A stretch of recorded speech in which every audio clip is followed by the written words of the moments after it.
Hello मेरे प्यारे विद्यार्थियों, मेरे प्यारे दोस्तों। आज के हिंदी की क्लास में आपका बहुत बहुत स्वागत है। आज मैं आप लोगों के लिए अपने गुरु ज्ञान पाठशाला पर एक हिंदी का बहुत ही विशेष क्लास लेकर आया हूँ। यानी बहुत बहुत महत्वपूर्ण क्लास है जो सभी विद्यार्थियों के लिए ये क्लास बहुत ही उपयोगी होगा।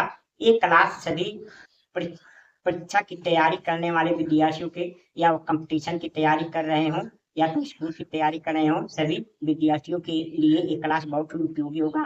आज के क्लास में हम पढ़ेंगे यानी वर्णमाला पर आधारित यानी वर्णों पर आधारित बहुविकल्पी प्रश्नों को देखेंगे कि हमारा वर्णों पर आधारित बहुविकल्पी प्रश्न कैसे पूछे जाते हैं, तो हमारे पेपर में किस प्रकार से आते हैं, कैसे कैसे पूछे जा सकते हैं। इस पे आधारित आज हम बहुविकल्पी प्रश्नों को देखेंगे यानी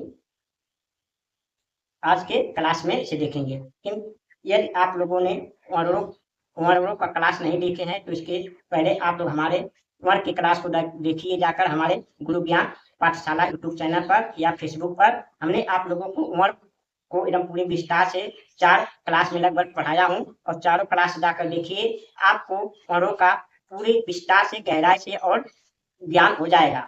यानी जब तक आप किसी चीज की पूरे विस्तार से, गहराई से ज्ञान नहीं सीखेंगे तब तक उस विषय में आप सफल नहीं हो सकते हैं। इसी उद्देश्य से मैंने बहुत से विद्यार्थी वर्णों को याद कर लेते हैं, से लेकर ज्ञ तक को याद कर लेते हैं, लेकिन उनके वर्णों के बारे में जानकारी नहीं होती है।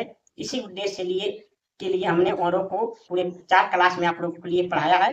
जाकर उस क्लास को, हमारे वर्ण की क्लास को देखिए, यानी वर्ण का क्लास, स्वर का क्लास, व्यंजन का क्लास, और उस पे जितने प्रकार के प्रश्न बनते हैं उसे हमने आपके लिए कराया, उसे जाकर देखिए। यदि वो चारों क्लास देख लेंगे तब आप इस बहुविकल्पी प्रश्नों को आसानी से आप उत्तर दे सकेंगे और समझ सकेंगे। चलिए आज के क्लास को स्टार्ट करने के पहले मैं आप लोग से प्रार्थना रिक्वेस्ट करता हूँ कि यदि आप लोग हमारे क्लास को यूट्यूब चैनल पर देख रहे हैं तो हमारे गुरु ज्ञान पाठशाला यूट्यूब चैनल को सब्सक्राइब करके अपना प्रेम भरा सहयोग दीजिए, हमसे जुड़िए और अपने ज्ञान को बढ़ाइए। और यदि आप लोग हमारे क्लास को फेसबुक पर देख रहे हैं तो हमारे फेसबुक को फॉलो कीजिए और हमारा सपोर्ट कीजिए, अधिक से अधिक संख्या में जुड़िए। यदि क्लास आप लोगों को पसंद आता है तो लाइक करिए, शेयर करिए, कमेंट अवश्य करिए। कमेंट करिए या पसंद आता है तो भी कमेंट करिए, नहीं पसंद आता हो तो भी कमेंट करके बताइए कि हमने क्या गलतियां किया हूँ, आप लोगों को ये क्लास पसंद नहीं आ रहा है, जिससे उस गलतियों को सुधार सकूं। इसलिए आप कमेंट करके अवश्य बताइए। और ये क्लास अच्छा लगता हो तो अधिक से लाइक करिए, अधिक से शेयर करिए, और आप लोग हमारे गुरु ज्ञान पाठशाला को सब्सक्राइब करके अपना प्रेम भरा सहयोग देकर हमारे क्लास से जुड़िए। चलिए आज के क्लास को हम स्टार्ट करते हैं। देखिए आज का क्लास हमारा क्या है। आज का क्लास हमारा है, देखिए, हिंदी वर्णों के आधार पर विशेष बहुविकल्पी प्रश्न, यानी हिंदी वर्ण के आधार पर परीक्षाओं में कैसे प्रश्न पूछे जाते हैं, उसके लिए मैंने आप लोगों को प्रस्तुति कराने के लिए और आप लोगों को बताने के लिए एक क्लास लेकर आया हूँ जो बहुत ही महत्वपूर्ण होगा। ये क्लास कोई भी विद्यार्थी दे सकते हैं, कक्षा 6 से लेकर 12वीं तक, या प्रतियोगी परीक्षाओं की तैयारी करने वाले विद्यार्थी सभी के लिए हेल्पफुल क्लास होगा। लेकिन इसके पहले आप लोगों को वर्णों का ज्ञान अवश्य होना चाहिए। इसलिए यदि आपको वर्णों का ज्ञान पूर्ण रूप से, विस्तार रूप से, गहराई से वर्णों का ज्ञान नहीं है तो हमारे पिछले क्लास को जाके देखिए, आप लोग को पूर्ण ज्ञान हो जाएगा, जिससे आप सेकंडों में ऐसे बहुविकल्पी प्रश्नों का आंसर दे सकेंगे। चलिए आज के प्रश्न को देखते हैं। हमारे परीक्षाओं में किस तरह से हिंदी वर्णमाला से प्रश्न पूछे जाते हैं, यानी हिंदी पर आधारित प्रश्न पूछे जाते हैं। चलिए देखते हैं। देखिए हमारा प्रश्न क्या है, भाषा की मूल इकाई किसे कहते हैं, यानी भाषा की मूल इकाई क्या होता है, कैसे कहता है। ये प्रश्न बहुत से परीक्षाओं में पूछा जा चुका है और पूछा जाता है,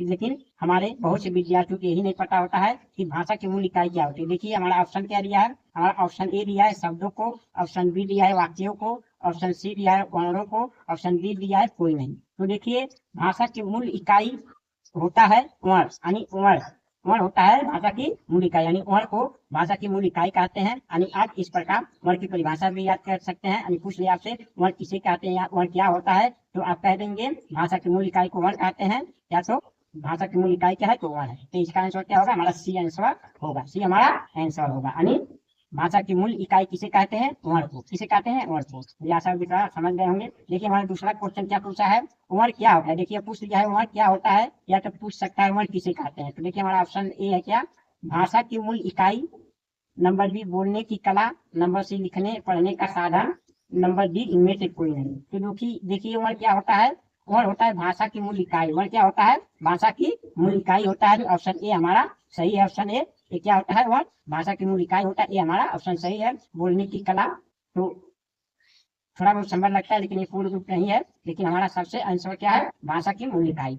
इसका आंसर है वर्ण क्या होता है, तो भाषा की मूल इकाई होता है। और देखिए हमारा तीसरा क्वेश्चन क्या है, वर्णों के व्यवस्थित क्रम को क्या कहते हैं, यानी वर्णों के व्यवस्थित क्रम को क्या कहते हैं, वर्णों के व्यवस्थित क्रम को क्या कहते हैं। ये आपको एक प्रश्न बहुत पूछे जाते हैं, वर्णों के व्यवस्थित क्रम को क्या कहते हैं, लेकिन बहुत से विद्यार्थी नहीं बता पाते हैं। तो देखिए आप लोग आज के बाद इसे भूलेंगे नहीं, आप इसे याद करिए। देखिए ऑप्शन ए क्या है, वर्णमाला, ऑप्शन बी शब्दांश, ऑप्शन सी वाक्यांश, ऑप्शन डी इनमें से कोई नहीं। तो देखिए वर्णों के व्यवस्थित क्रम को क्या कहते हैं, वर्णमाला, हमारा ऑप्शन ए सही है। यानी वर्णों के व्यवस्थित क्रम को क्या कहते हैं, वर्णमाला कहते हैं। ये प्रश्न पूछा जा सकता है या पूछा गया है। आप देखिए हिंदी के प्रश्नों को पेपरों में, देखिए हिंदी की परीक्षाओं में जहाँ जहाँ हिंदी पूछता है उसमें ये अवश्य पूछा गया होगा। देखिए प्रश्न नंबर 4 है हमारे, क्वेश्चन नंबर 4 क्या है, यानी वर्णमाला क्या होता है। वर्णमाला देखिए उसी पर आगे पूछ लिया, वर्णमाला क्या होता है, इस तरह भी प्रश्न बन सकता है। तो ऑप्शन ए क्या है, शब्दों को लिखने का सही क्रम।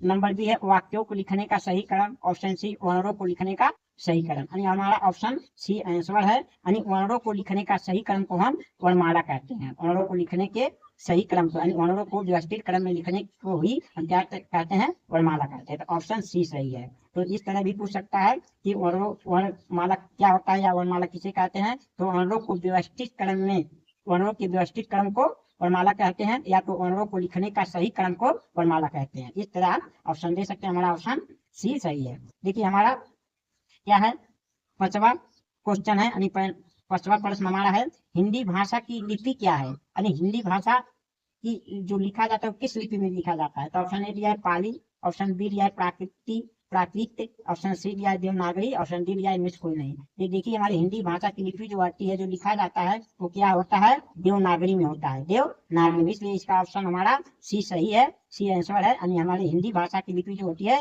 देवनागरी होती है, जो अ से ग तक होता है, यानी सरल सरमी तक समझिए। तो वो क्या होता है, हमारा देवनागरी लिपि होता है, जो हिंदी की भाषा की लिपि होती है, देवनागरी उसे कहते हैं। क्या कहते हैं, देवनागरी। इसे आप याद रखिए। अब देखिए अपने अगले प्रश्न में देखते हैं।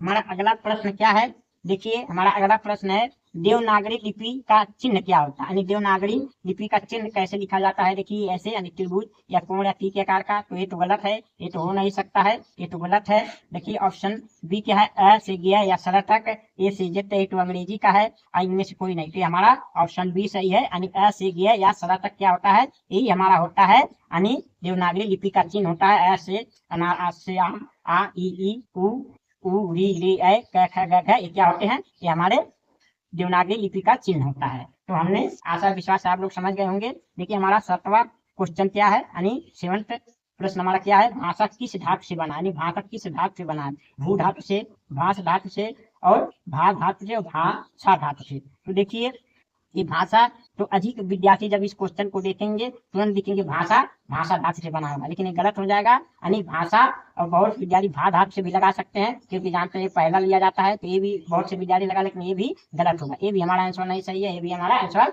सही नहीं। यानी भू धातु से भी बहुत विद्यार्थी लगा सकते हैं, लेकिन ये भी हमारा नहीं सही है। हमारा ऑप्शन बी सही है, भाष धातु से। यानी भाषा की धातु से लिया गया है, भाष धातु से लिया गया है। ऑप्शन जो है ये बी सही है। अब देखिए हमारा 8th क्वेश्चन क्या है, यानी 8वां नंबर का प्रश्न क्या है, हिंदी शब्द किस भाषा से लिया गया। यानी हिंदी शब्द जो है वो किस भाषा से लिया गया। देखिए ऑप्शन ए हिंदी भाषा से, ऑप्शन बी है फारसी भाषा से, ऑप्शन सी है अरबी भाषा से, ऑप्शन सी है संस्कृत भाषा। तो देखिए अधिक लोग को इसे देखते ही लगा देंगे ऑप्शन ए, लिखेंगे हिंदी शब्द किस भाषा में लिया गया, सोचेंगे कि हिंदी शब्द है तो हिंदी भाषा से लिया गया है, तो ये फटाफट लगाएंगे, जो कि हमारा आंसर गलत हो जाएगा। और सी तो नहीं लगाएंगे, लेकिन और जो विद्यार्थी संस्कृत पे लगाएंगे, क्योंकि जानेंगे हमारी मातृभाषा मानी देवनागरी भाषा, देवों की भाषा क्या है, संस्कृत, जो कि भारत में प्रचलित है। तो अधिक लोग जो हिंदी भाषा में नहीं लगाएंगे वो संस्कृत में लगाएंगे, तो ये दोनों आंसर गलत हो गए। हो जाएगा हमारा हिंदी शब्द लिया गया है फारसी भाषा से। हमारा हिंदी शब्द किससे लिया गया है, फारसी भाषा से लिया है। ऑप्शन बी सही है, ये हमारा सही है, ऑप्शन बी। यानी हिंदी शब्द किस भाषा से लिया गया है, फारसी भाषा से लिया गया है। देखिए हमारा 9वां प्रश्न है, यानी 9th क्वेश्चन क्या है, हिंदी वर्णमाला में वर्णों की संख्या कितनी है। अब देखिए हिंदी वर्णमाला में वर्णों की संख्या क्या होता है, अधिक लोग तो 53 लगा देंगे, और बी दिया है ऑप्शन 52 दिया है, सी दिया है 51 दिया है और डी दिया है 54 दिया है। लेकिन हिंदी भाषा की संख्या, अरे हिंदी में वर्णमाला में वर्णों की संख्या क्या होती है, यानी वर्णों की संख्या होती है 52। क्या होती है? 52। इसलिए हमारा क्या ऑप्शन बी सही है, ऑप्शन बी सही। यानी हिंदी वर्णमाला में वर्णों की संख्या कितनी होती है? 52 होती है। ये आप लोग याद करके रट के बच जाइए, इसमें कोई गलती नहीं होता है। और हिंदी संख्या क्या होती है? 52 होती है। हिंदी में कुल स्वरों की संख्या क्या है? हिंदी में कुल स्वरों की संख्या कितनी है? स्वर देखिए, हिंदी में कुल स्वर कितने होते हैं? Option A 14, option B 10, option C 13, option यानी डी जो होता है 11। तो देखिए हिंदी में कुल स्वर पूछ रहा है, प्रश्न ध्यान दीजिएगा। कुल स्वर, जब कुल स्वर पूछेगा तो हिंदी में हमारे कितने कुल स्वर? 13 हैं, यानी अ से अह तक ये हमारे स्वर होते हैं। लेकिन ये आप ध्यान दीजिए, हिंदी में कुल स्वरों की संख्या कितनी होती है? 13 होती है, यानी ऑप्शन जो सी है वो हमारा सही है। देखिए अभी गिरावट प्रश्न पूछा है, हिंदी में मुख्य स्वरों की संख्या। अब देखिए यहाँ कुल स्वरों की संख्या पूछा था, यहाँ मुख्य स्वरों की संख्या पूछ रहा है, ये पूछ रहा है। तो आप लोग प्रश्नों में ध्यान पूर्वक प्रश्न को पढ़ना होता है कि क्या पूछ रहा है। यदि हिंदी में कुल स्वरों की संख्या पूछेगा तो आप 13 लगाएंगे। यदि हिंदी में मुख्य स्वरों की संख्या पूछेगा तो आप क्या लगाएंगे? 11 लगाएंगे, यानी ऑप्शन ए हमारा सही है। देखिए ऑप्शन ए है 11, बी है 10, सी है 13 और डी है 15। तो आपको क्या लगाना है? अगर मुख्य स्वर कितने होते हैं? 11 होते हैं, लेकिन कुल स्वर कितने होते हैं? 13 होते हैं। आप लोग इसे ध्यान रखिएगा। तो हिंदी में मुख्य स्वरों की संख्या कितनी होती है? 11। ऑप्शन ए सही है। मुझे आशा और विश्वास कि आप समझ गए होंगे और समझ रहे होंगे। तो चलिए अब अगले प्रश्न को अपने देखते हैं। हमारा अगला प्रश्न क्या है? हमारा अगला प्रश्न है, हिंदी में कुल मात्राओं की संख्या क्या है? यानी हिंदी में कुल मात्राएं कितनी होती है? अब देखिए बच्चे क्या करेंगे कि कुल अ से अह तक जो हमारे स्वर होते हैं, सभी बच्चे जानते हैं, उनकी मात्राएं बनते 13 पे लगा देंगे। तो ऑप्शन ए में दिया है 13, ऑप्शन बी में दिया है 10, ऑप्शन सी में दिया है 11, ऑप्शन डी में दिया है 12। और कुछ लोग क्या करेंगे? 11 लगाएंगे, क्योंकि मुख्य स्वर कितना होता है? 11। तो कुछ लोग जो अधिक पढ़े रहेंगे वो 11 पे लगाएंगे। लेकिन हमारे कुल मात्राओं की संख्या, अगर स्वर संख्या पूछेगा तो 11 होगा, यानी मुख्य स्वरों की संख्या कितना होगा? 11। कुल स्वरों की संख्या 13 होगा, लेकिन कुल मात्राओं की संख्या 10 होता है। कुल मात्राओं की संख्या 10 होता है, यानी ऑप्शन हमारा क्या है? बी सही है। क्योंकि अ की कोई मात्रा नहीं होती है, क्योंकि हमारा जो अ होता है उसे हमारे कुल मुख्य स्वर कितने होते हैं? 11 होते हैं, जो कि अ का कोई मात्रा नहीं होता है। इसलिए हमारा कुल मात्रा की संख्या कितना होता है? 10 होता है। इसे आपको याद रखना। सही। अब देखिए हिंदी में कौन वर्ण न तो स्वर है और न ही व्यंजक है। यानी हिंदी में ऐसे कौन से वर्ण होते हैं ना तो उन्हें हम स्वर में रख सकते हैं, ना उन्हें व्यंजन में रख सकते हैं। तो ऑप्शन ए में दिया है अंग और ढ, बी में दिया है अंग और है, सी में दिया है री और ली, डी में दिया ए और है। तो देखिए हमारा ऑप्शन क्या है? ऑप्शन बी सही है। ऑप्शन बी क्या है? सही है। अंग और अह क्या होते हैं? ये तो ना स्वर में आते हैं ना व्यंजन में, ये हमारे अयोग वाह होते हैं। क्या होते हैं? ये हमारे अयोग वाह होते हैं। इसलिए अंग और अह को तो ना हम स्वर मान सकते हैं ना व्यंजन मान सकते हैं, ये हमारे क्या होते हैं? अयोग वाह होते हैं। इस पर तरह से आप प्रश्नों को ध्यान पूर्वक पढ़ के आंसर लगाना है। देखिए हमारा 14 नंबर का प्रश्न क्या है? अयोग वाह वर्णों की संख्या कितनी होती है? देखिए अयोग वाह वर्णों की संख्या आपने ऊपर देख लिया, 1 2 यानी 2 होती है। तो ऑप्शन ए में 5 दिया तो गलत है, ऑप्शन बी में 2 दिया, यही हमारा ऑप्शन बी सही है, जो कि 2 होता है। सी 10 दिया है, डी 3, जो कि हमारे गलत ऑप्शन है। तो हमारा बी क्या है? सही, यानी अयोग वाह वर्णों की संख्या कितनी होती है? 2 होती है। अब देखिए क्वेश्चन नंबर 15 क्या है? अनुस्वार किसे कहते हैं? इसकी संख्या कितनी है? देखिए ऑप्शन ए में दिया अंग 1, बी में दिया है अंग और ढ 2, सी में दिया अह 1, डी में दिया है और अड़ 2। तो देखिए हमारा अनुस्वार किसे कहते हैं? अंग को अनुस्वार कहते हैं। तो जो बिंदी की मात्रा होती है ऊपर, उसी का अनुस्वार कहते हैं। तो जिस पर अंग मात्रा रहेगा वो हमारा अनुस्वार होगा। ये 1 होता है। ये क्या होता है? 1 होता है। ऑप्शन ए हमारा सही है। तो अंग 1 होता है। 16वां प्रश्न देखिए, विसर्ग क्या होता है? विसर्ग देखिए ऑप्शन ए है न, ऑप्शन बी में, ऑप्शन सी है अह, ऑप्शन डी है री। तो देखिए ये हमारा ऑप्शन सी जो है, ये अह जो होता है, जो ये बिंदी बगल में लगा रहता है तो इसी को हम विसर्ग कहते हैं। तो इसलिए हमारा ऑप्शन सी सही है। क्या है? सी है, हमारा विसर्ग में आता है। अब देखिए क्वेश्चन नंबर 17 क्या है? लुंठित या प्रकंपित वर्ण कौन सा है?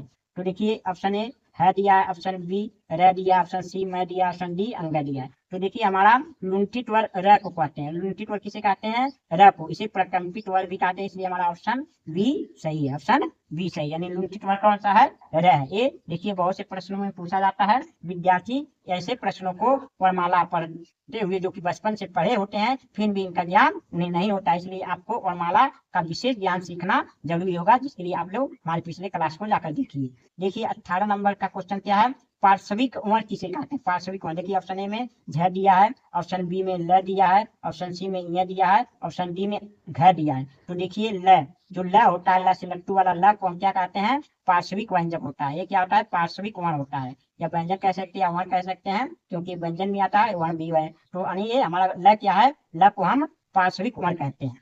अब देखिए 19वां प्रश्न क्या है? काकल वर्ण क्या है? यानी काकल वर्ण क्या है? अह, ह और ह, बी ल और अंग, सी अंग और ढ और डी मैन। तो देखिए हमारा काकल वर्ण ह और ह को हम काकल वर्ण कहते हैं। ह और ह को क्या कहते हैं? काकल वर्ण, जो कि ऑप्शन ए हमारा सही है।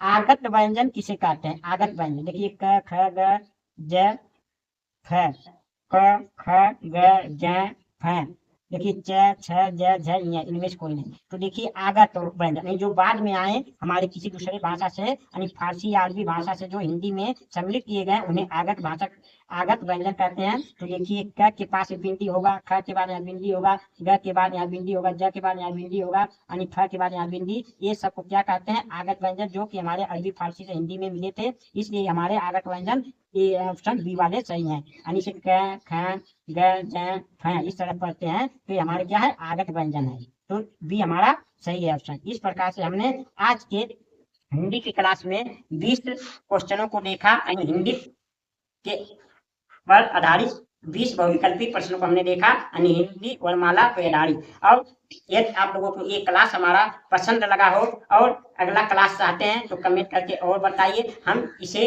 और अगला क्लास में आगे आपको बताएंगे। इसी का दूसरा भाग लेकर आएंगे, यानी दूसरा क्लास लेकर आएंगे हिंदी वर्णमाला पर आधारित यानी बहुविकल्पी प्रश्नों को हम दूसरे क्लास लेकर आएंगे। अब अगले क्लास में मिलेंगे, तब तक के लिए आप लोगों से प्रार्थना है कि यदि ये क्लास पसंद आया हो तो इसे अधिक से अधिक देखिए, अधिक से लाइक करिए, शेयर करिए और कमेंट अवश्य करिए कि आप लोगों को क्लास पसंद आ रहा है कि नहीं आ रहा है, और अगला क्लास लाए कि ना लाए कमेंट करके अवश्य बताइए। और हमारे गुरु ज्ञान पाठशाला को सब्सक्राइब करके अपना प्रेम बड़ा सहयोग दीजिए। अब मिलते हैं इस हिंदी वर्णमाला पर आधारित बहुविकल्पी प्रश्नों के दूसरे क्लास में। तब तक के लिए आप लोगों को बहुत बहुत धन्यवाद।